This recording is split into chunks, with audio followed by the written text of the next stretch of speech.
दोस्तों भोजपुरी के power star कहे जाने वाले पवन सिंह भैया बिहार में बनाएंगे अपनी पार्टी। जी हाँ दोस्तों, आपने बिल्कुल सही सुना, पवन सिंह बनाएंगे अपनी पार्टी। आपको सब बताएंगे, लेकिन उससे पहले चैनल को प्यारा सा लाइक शेयर कर दीजिए, सब्सक्राइब के बटन को जरा तेजी से हिला दीजिए। तो आपको बताते चले, पवन सिंह काराकाट लोकसभा क्षेत्र से निर्दलीय चुनाव लड़ रहे थे। उनके खिलाफ एनडीए उम्मीदवार उपेंद्र कुशवाहा व एनडी गठबंधन उम्मीदवार राजा राम सिंह चुनाव मैदान में थे।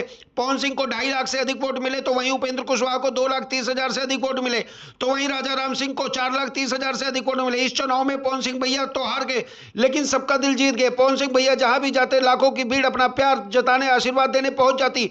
पूरे भारत की हॉट सीट काराकाट बन गई थी। जिस काराकाट को कोई नहीं जानता था, आज पूरे भारत में उस काराकाट का नाम सबकी जुबान पर था। अब अज्ञात सूत्रों से पता चला है कि पवन भैया अपनी खुद की पार्टी बनाएंगे और जल्दी बिहार के सभी जिलों में निकालेंगे जन आशीर्वाद यात्रा। 2025 में बिहार की कई विधानसभा सीटों पर चुनाव लड़ेगी पवन सिंह भैया की पार्टी।